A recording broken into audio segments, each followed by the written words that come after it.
Cinema புகழ் உச்சியிலே இருக்கும்போது சரியாக களமிறங்கி இருக்க வேண்டும். அரசியலுக்கான திட்டங்களை அடிப்படையிலேயே வைத்திருக்க வேண்டும். எம்ஜிஆர், சிவாஜி என்ற போட்டி திரையுலகில் சரிசமமாக நின்றிருக்கலாம். ஆனால் திரைக்கு வெளியே எம்ஜிஆர் ஒரு மெகா மாஸ். சிவாஜிக்கு மக்களிடம் இடைவெளி அதிகம். சிவாஜி அரசியலுக்கு எந்த ஒரு தெளிவான திட்டமும் வைத்திருக்கவில்லை. எம்ஜிஆர் சிறப்பாக திட்டமிட்டு திரைப்படங்களில் ஏழை எளியோருக்கு உதவி செய்வதைப் போலும் சமூக விரோதிகளை துவம்சம் செய்பவராகவும் நடித்து மக்கள் மனதில் நல்ல அபிப்பிராயங்களை ஏற்படுத்தினார். சிவாஜியோ பணக்காரராக வாயில் பைப்பு பிடித்தபடி தோன்றுவார்.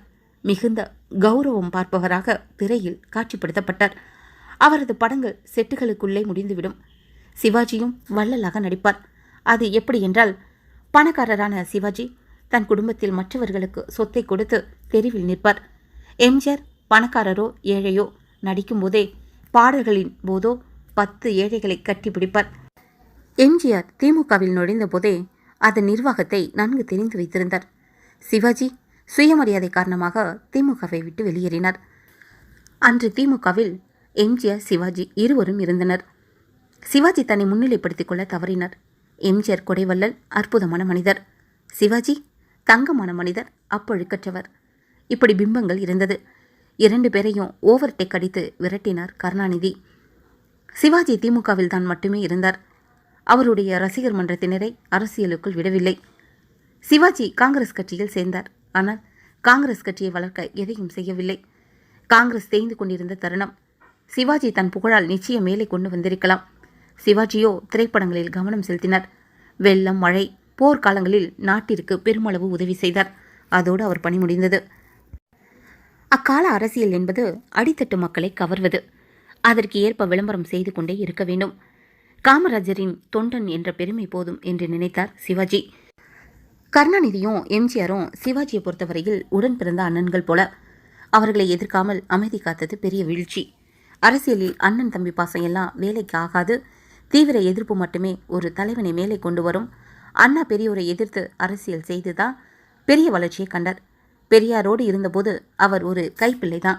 அண்ணா எதிர்ப்பரசியல் செய்யும்போது கருணாநிதி நிர்வாகத்தில் நுழைந்து கொண்டார். எம்ஜிஆர் கருணாநிதியை எதிர்த்து அரசியல் செய்தார். அதனால் பெரிய வெற்றியை கண்டார்.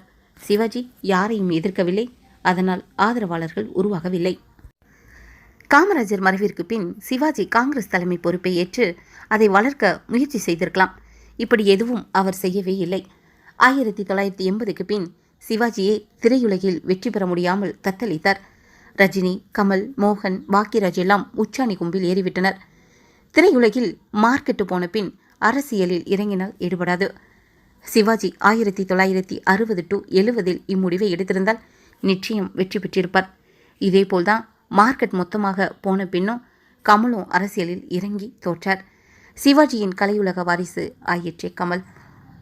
சட்டசபையில் ஜானகி தலைமையில் அதிமுக ஆட்சி கவிழும்போது காங்கிரஸ் காப்பாற்றவில்லை என சிவாஜி காங்கிரஸை விட்டு வெளியேறி தமிழக முன்னேற்ற முன்னணியை தொடங்கினர். செல்வாக்கற்ற ஜானகியின் தலைமையை விட்டு வளர்க்காதது, அடுத்த கட்ட தலைவர்களை விசுவாசிகளாக மாற்றாதது, நீண்ட காலமாக காத்திருந்தது.